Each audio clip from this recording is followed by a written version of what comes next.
Welcome back to my channel favourite study exam platform. तो friends, जो हम लोग बाल मनोविज्ञान की सीरीज को कंटिन्यू कर रहे थे, तो उसका आज पार्ट 9 देखेंगे।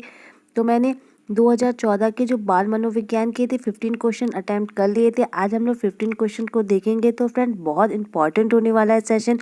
वीडियो को शेयर कर दीजिए अपने दोस्तों के साथ, और चैनल पर नए हो तो चैनल को सब्सक्राइब करिएगा। तो स्टार्ट करते हैं आज का सेशन। तो फ्रेंड्स, 15 क्वेश्चन की जो वीडियो वो अपलोड हो चुकी है, वो मेरी प्लेलिस्ट में जाके देख सकते हैं, जहां आप प्राइमरी की प्लेलिस्ट बनी हुई है और जूनियर की अलग बनी हुई है। तो प्राइमरी की प्लेलिस्ट में देख सकते हैं। तो स्टार्ट करते हैं हम 15 क्वेश्चन के बाद जो उन्होंने अटेम्प्ट कर लिए थे। आज 16 क्वेश्चन क्या दे रखा है।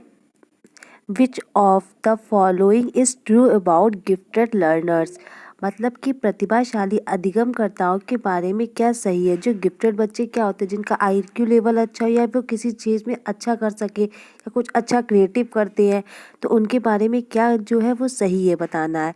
तो लिखा हुआ है, they make everyone else smarter and are essential for collaborative learning, मतलब वे अन्य लोगों को भी कुशल प्रभावी बनाती है तथा सहयोगी अध्ययन के लिए आवश्यक है। या फिर they always lead others and assume extra responsibility in the classroom, मतलब कि वे सदैव अन्यों का नेतृत्व करते हैं और कक्षा के अतिरिक्त उत्तरदायित्व को ग्रहण करते हैं। या फिर they may achieve lower grades due to their high attendant sensitivity, मतलब कि अपनी उच्च स्तरीय संवेदनात्मकता के कारण वे निम्न श्रेणी में भी पा सकते हैं। या their importance is primary due to their brain power, बुनियादी तौर पर उनकी जो मस्तिष्क की जो शक्ति के कारण उन्हीं उनका महत्व है। तो क्या आंसर हो जाएगा जो गिफ्टेड बच्चे होते हैं। तो आंसर कीजिए। तो सीधी सी बात है, जो गिफ्टेड बच्चे होंगे उनके अंदर क्या होगा, जो गिफ्टेड लर्नर्स होंगे उसमें सही दे रखा, दे जो may achieve lower grades due to their high talented sensitivity, मतलब वो जो उनका जो अपनी उच्च स्तरीय जो संवेदनात्मक के कारण वो निम्न श्रेणी भी पा सकते हैं। बिल्कुल सही, क्योंकि जो उनका जो इन्वायरमेंट होगा जो वो भी इफेक्ट करता है। अगर वो सही नहीं होगा, अगर उससे का, तो जो बच्चा जो चीज़ पा सकता है, जो गिफ्टेड बच्चे जो चीज़ अचीव कर सकते हैं, वो अचीव करने में नहीं कर पाएंगे, क्योंकि उनको वो ऐसा एनवायरनमेंट नहीं मिला, वैसा उनको अपनी चीज़ों को लर्निंग को एक्सप्रेस करने का माहौल नहीं मिल रहा है। तो थर्ड ऑप्शन सही हो जाएगा। 70 क्वेश्चन देखते हैं। Inclusive is school primary is focus, जो इंक्लूसिव मतलब समावेशी जो शिक्षा है वो विद्यालयों में क्या केंद्रित करती है, किस चीज़ को फोकस करती है।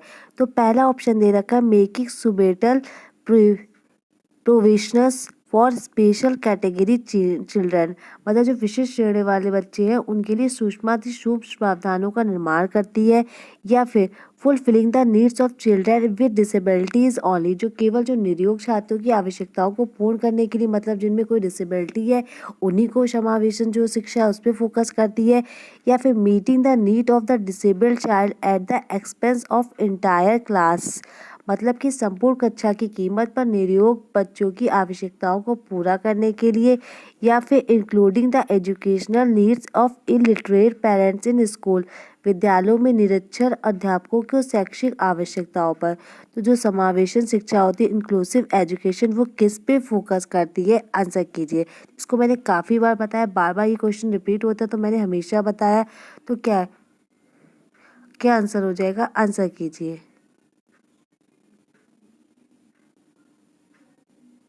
तो इसका राइट आंसर हो जाएगा, विशिष्ट श्रेणी वाले बच्चों के लिए सूक्ष्माति सूक्ष्म प्रावधानों का निर्माण करना। बिल्कुल, जो विशिष्ट बच्चे होंगे, ऐसा कोई जरूरी नहीं है कि कोई डिसेबिलिटी चिल्ड्रन है उसी पे ध्यान दीजिए, हमें सब बच्चों को ध्यान में रखना है।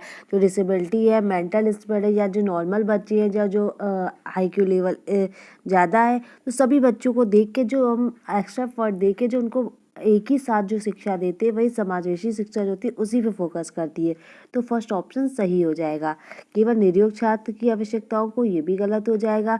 संपूर्ण कक्षा की कीमत पर निरयोग बच्चों की आवश्यकताओं को पूरा करने पर, ये भी गलत है। और फोर्थ ऑप्शन भी गलत है। नेक्स्ट क्वेश्चन देखते हैं। 18 क्वेश्चन लिखा हुआ है, the cause of learn helplessness is children is their. बच्चों में सीखी गई जो निस्सहायता का क्या कारण है, मतलब निस्सहायता क्या होती है मैं आपको भी समझाती हूँ। ये DSSB में भी क्वेश्चन बहुत बार आ चुका है, बहुत इंपॉर्टेंट है। तो ये इसमें लिखा हुआ है acquired behaviour that they will not succeed. इस व्यवहार को अर्जित कर लेना कि वे सफल नहीं हो सकते, इसका मतलब ये है। या फिर कैरियस एटीट्यूड टुवर्ड्स क्लासरूम एक्टिविटीज़, मतलब कक्षा गतिविधियों के जो उनका जो निर्णय है वो कठोर है। या non compliance with extra expectation of their parents, अपने अभिभावकों की अपेक्षाओं के साथ तालमेल ना बना पाना। या फिर moral decision for not taking up studies seriously, अध्ययन को गंभीरता पूर्वक ना लेने हेतु निर्णय, जो नैतिक निर्णय लेना। तो क्या होता है जो बच्चों में सीखी गई निस्सहायता होती है उसका आंसर बताइए फटाफट से। तो जो लर्न हेल्पलेसनेस मतलब क्या होता है, इसमें बच्चे क्या होते हैं एक ऐसी मेंटालिटी बना लेते हैं कि वो व्यवहार को जो अर्जित कर लेना है कि वे सफल नहीं हो सकते। ये इसका राइट आंसर है। जैसे मान लीजिए आप सीटेट का जिसने बच्चों ने एग्जाम दिया 3 बार अटैम्प्ट किया, उनके 18 क्वेश्चन आए, तो उन्होंने अंदर अपने ये मान लिया, अर्जित कर लिया कि वो अब इससे ज़्यादा ला ही नहीं सकते, एक उन्होंने अपने अंदर की मेंटेलिटी ही ऐसी बना ली। तो इसका मतलब फर्स्ट ऑप्शन सही हो जाएगा। नेक्स्ट क्वेश्चन देखते हैं, 19 क्वेश्चन है, if a student is constitutionally getting lower grades in school her parents can be advise to help her by, मतलब कि एक विद्यार्थी जो विद्यालय में लगातार निम्नतर श्रेणी प्राप्त कर रहा है, ठीक है, तो उसके अभिभावक को उसकी सहायता हेतु परामर्श दिया जा सकता है कि क्या दे सकते हैं, working in close association with teacher, वह अध्यापकों की घनिष्ठ संगति में कार्य करे। या फिर with holding mobile phones moving comics and extra time for play, मतलब मोबाइल फ़ोन चलचित्र कॉमिक्स खेले तो जो उस पे रोक लगा दी जाए जिससे बच्चे को ध्यान दिया जा सके। या फिर narrating her the hardship of life for those who do not process proper education, जो भली भांति शिक्षा नहीं पाए हैं उनकी जीवन संबंधी कठिनाइयों का वर्णन करे। या फिर फोकस करे her to work harder at home, घर पर उसकी परिश्रम कार्य करने पर बल दे।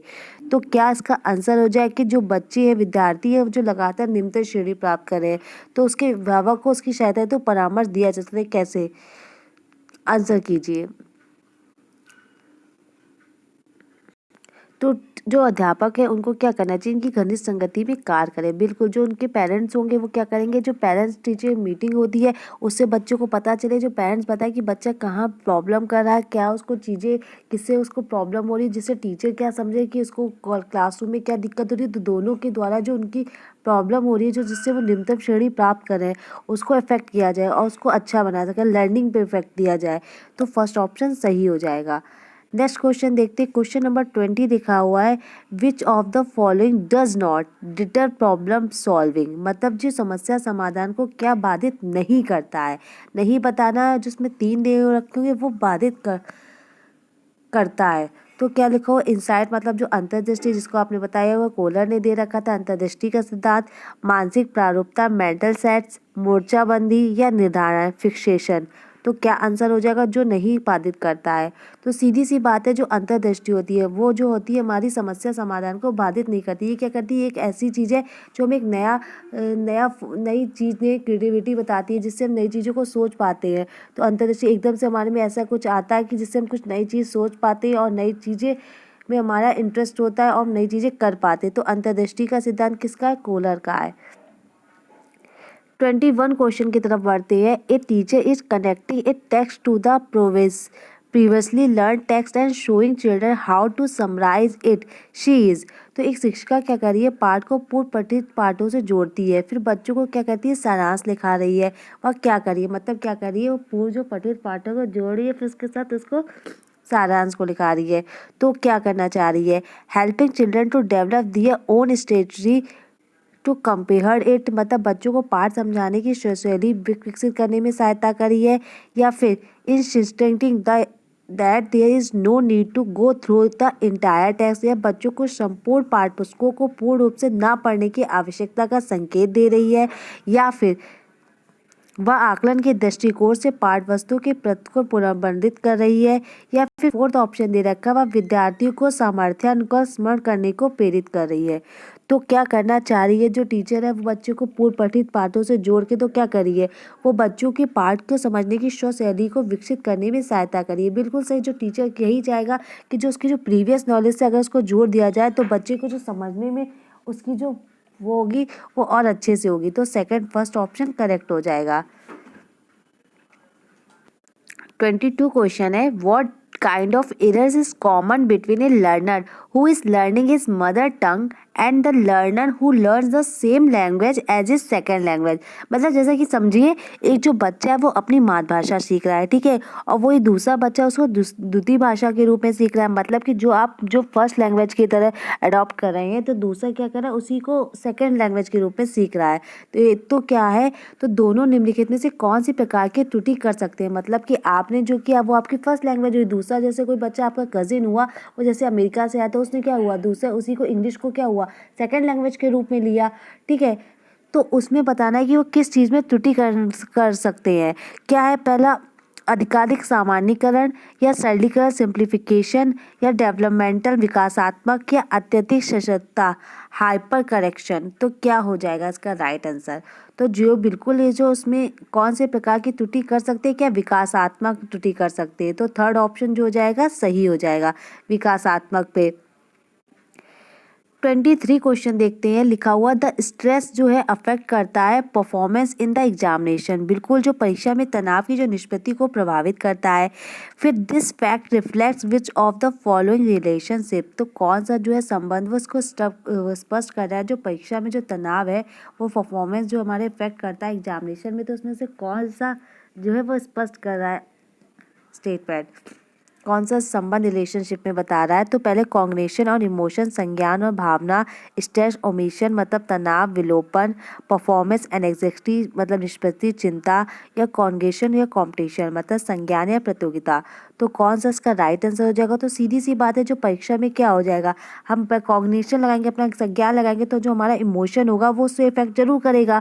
तो परीक्षा में तनाव क्या है, तो पहला ऑप्शन सही हो जाएगा, संज्ञान और भावना, कॉग्निशन और इमोशन।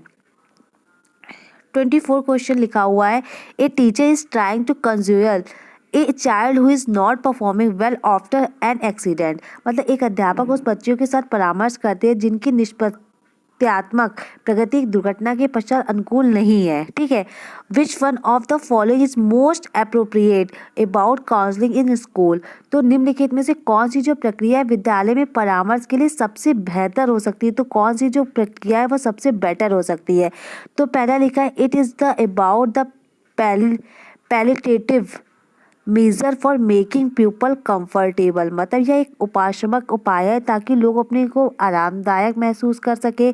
या फिर it build self confidence of people by letting them explore their own thoughts. मतलब कि अपने विचारों द्वारा खोज करने हेतु लोगों में आत्मविश्वास का निर्माण करता है। या फिर it is about giving the best possible advice to students about their future career option. विद्यार्थियों को भविष्य के विकल्पों को चुनने हेतु एक अच्छा संभावित परामर्श है। या फिर it can be done only by the professional expert. ये जो कार्य केवल जो प्रोफेशनल एक्सपर्ट है वही कर सकते हैं। तो क्या इसका आंसर हो जाएगा, आंसर कीजिए।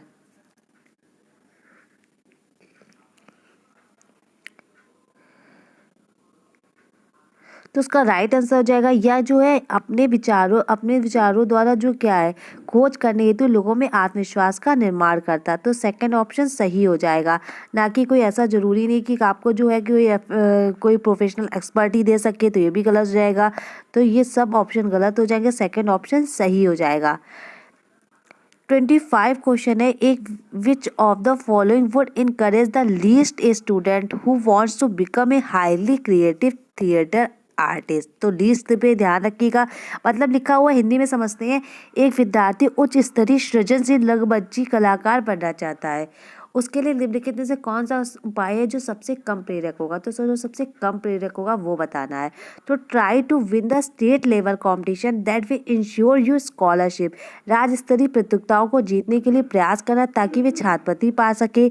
या फिर develop empathic amicable and supporting relationship with your peer theatre artist, मतलब अपने रंगमंची कलाकार साथियों के साथ सहानुभूतिपूर्ण, स्नेही तथा सहयोगी संबंध विकसित करना, या devote your time to those theatrical skill that you find most enjoyable, उन रंगमंची कौशलों को अधिक समय देना जिसमें वह प्रफुल्लित होता है, या फिर read about that the performance of the world's best theatre artist and try to learn, संसार के जो श्रेष्ठ संगमंची कलाकार हैं उनकी जो साहित्य पढ़ने के लिए तथा उससे सीखने के प्रयास के लिए कहना। तो जो कौन सा लिस्ट आपको बताना है, तो लिस्ट कौन सा हो जाएगा, तो आंसर कीजिए क्या हो जाएगा इसका आंसर। तो क्या होना है, राज्य स्तरीय प्रतियोगिताओं को जीतने के प्रयास करना ताकि वे छात्रवृत्ति पा सके। तो हमारा जो मोटिव होना चाहिए ये नहीं होना चाहिए, हमारा मोटिव केवल लर्निंग होना चाहिए, नॉट की अर्निंग। तो जो प्रतियोगिताएं हैं ये सब चीज़ें इसको ये स्ट्रेस देती है। अगर बच्चों को यही कह दीजिए आपको प्रतियोगिता है, आपको जीतना ही जीतना है, तो बच्चा क्या इसमें स्ट्रेस में रहेगा, तो वो चीज़ों को वो चीज़ से अचीव नहीं कर पाएगा जो उसे करना चाहिए। तो क्या हमारा केवल एक ही मोटिव होना चाहिए, हमें लर्निंग करनी है ना कि अर्निंग। तो जो इसका जो फर्स्ट ऑप्शन है जो कम लीस्ट पूछा गया है, तो कौन सा हो जाएगा, फर्स्ट ऑप्शन जो हो जाएगा सही हो जाएगा। नेक्स्ट क्वेश्चन लिखा हुआ है, विच ऑफ द फॉलोइंग, कौन से ऐसे सिद्धांत का मस्ट मत है कि बच्चे जो है अपने ओपिनियन है that the student study hard for their personal growth and development, जो अपने बच्चे अपने विकास और वृद्धि के हेतु कठोर अध्ययन करते हैं। बंडूरा ने कहा है, मैस्लो ने कहा है, स्किनर ने कहा है, या पियाजे ने कहा है। तो किसका, ये कौन से सिद्धांतकार है जिन्होंने ये बताया है, तो किसका ओपिनियन है, आंसर कीजिए। तो ये आंसर हो जाएगा मैस्लो का, जो मैस्लो ने आपने को बताया पदानुक्रमित सिद्धांत दिया था, जिन्होंने 5 लेवल बताई थी, पहली फिजिकल, ऐसे फिर सम्मान, फिर परिवार, लव, ये सब 5 स्टेज करके बताई थी। तो जिस किसका है, तो ये मैस्लो का है, तो सेकंड ऑप्शन सही हो जाएगा। नेक्स्ट बढ़ते 27 क्वेश्चन की तरफ, विच of the following factors supports learning in a classroom, कौन सा जो तत्व कक्षा में अधिगम हेतु सहायक हो सकता है। Increasing the number of test to motivate children to learn, बच्चों को अधिगम हेतु प्रेरित करने के लिए परीक्षणों की संख्या को बढ़ा देना, बिल्कुल गलत। Supporting the autonomy of children by the teacher, बच्चों अध्यापकों द्वारा बच्चों की स्वायत्ता को बढ़ावा व सहायता देना, may be. Striking to the one particular method of instruction to maintain uniformity, मतलब समानता बनाए रखने के लिए किसी एक अनुदेशन पद्धति पर टिके रहना, तो गलत हो जाएगा, एक ही चीज़ पे बार बार टिके रहना। या फिर increasing the time interval of period them from 14 minutes to 15 minute, तो ये भी ऑप्शन गलत हो जाएगा।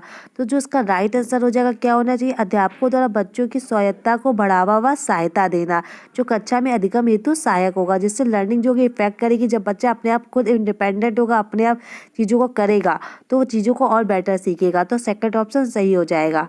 28 क्वेश्चन लिखा हुआ है, मेच्योर स्टूडेंट, जो परिपक्व विद्यार्थी, चाहे वो मेंटल रूप से हो चाहे वो किसी रूप से भी हो, तो परिपक्व होंगे।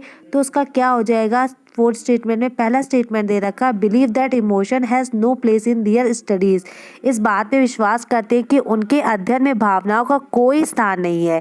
या रिजॉल्व इजली ऑल दियर कॉन्फ्लिक्ट्स, जो होगा लिखा हुआ है कि विद दियर इंटेलेक्ट, या हम अपनी बौद्धिकता के साथ अपने सभी प्रकार के द्वंद्वों को शीघ्र समाधान कर लेते हैं। Sometimes need emotional support in their studies, अपने अध्ययन में कभी कभी भावनाओं की सहायता चाहते हैं।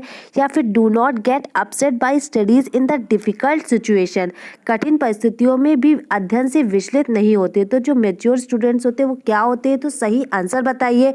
तो इसका राइट आंसर हो जाएगा थर्ड ऑप्शन, जो sometimes need emotional support in their studies, बिल्कुल अपने अध्ययन में कभी कभी भावनाओं की सहायता चाहते हैं, बिल्कुल जो इमोशंस की वो सहायता जरूर चाहते हैं। जब भी वो बच्चे का जो अध्ययन कर रहे होंगे तो उन्हें भावनाओं की सहायता चाहिए होगी। तो जो थर्ड ऑप्शन हो जाएगा वो करेक्ट हो जाएगा, जो मेच्योर स्टूडेंट होते हैं। 29 क्वेश्चन को सही से समझिएगा, लिखा हुआ a child coming to pre school for the first time, cries होता है, मतलब जो पूर्व विद्यालय में पहली बार आया बच्चा मुक्त रूप से चिल्लाता है। आफ्टर 2 years, मतलब वही बच्चा जब 2 साल बाद, ठीक है। When the same child goes to the primary school for the first time, he does not express his tension by crime, rather his shoulder and neck muscles become tense, मतलब वो प्राइमरी विद्यालय में पहली बार आता है जब वो 2 वर्ष पश्चात, तो वो अपना तनाव चिल्लाकर व्यक्त नहीं करता है, वो क्या करता है, अपने कंधे व गर्दन की पेशियों में तन जाती उसके द्वारा व्यक्त होता है। तो this change in his behaviour can be explained explain on the basic of which of the following principle. तो ये जो व्यवहारिक परिवर्तन हो रहा है उस बच्चे में, वो किस सिद्धांत, किस प्रिंसिपल के बेस पे हो रहा है, तो हमें बताना है। तो हम लोगों ने डेवलपमेंट के 4 मतलब बहुत पढ़े थे जो प्रिंसिपल, तो उसमें से कौन सा है। तो पहला बोल रखा है कि development proceed in A sequence, मतलब भी क्रमिक प्रकार से होगा, या फिर ग्रेजुअल मतलब निरंतरी होगा जो डेवलपमेंट होगा, या development is different in different people, अलग अलग लोगों में जो विकास है वो भिन्न भिन्न होगा, या फिर development character side by differential and integration, विभेद व एकीकरण विकास के लक्षण है। तो क्या इसका जो हो जाएगा, जो बच्चा है पहली बार आता है वो रोता है, फिर लेकिन 2 वर्ष बाद वो रोता नहीं है, वो जो अपने जो तनाव है उसका जो व्यक्त करता है अपने कंधे और नेक की पेशियाँ जो होती है उसकी तन जाती हैं। तो जो ये डेवलपमेंट का किसको है, तो ये जो हो जाएगा फोर्थ ऑप्शन, विभेद व एकीकरण विकास के जो लक्षण है, जो विभेद हो रहा है और एकीकरण हो रहा है वो विकास के ही लक्षण है। 30 क्वेश्चन और लास्ट क्वेश्चन है जो 2014 का पेपर का, विच of the following statement is true. तो निम्नलिखित में से कौन सा कथन सही है ये हमें बताना है। Genetic makeup impact responsiveness of an individual two qualities of the environment. आनुवंशिक बनावट व्यक्ति की परिवेश की गुणवत्ता के प्रति प्रतितुलनात्मकता को प्रभावित करती है, या फिर adopting children process same IQ as their adopting siblings. जो गोद लिए बच्चों का वही बुद्धि लाभदायक होता है जो गोद लिए उनके साझेदार भाई बहनों का होता है, सेम होता है।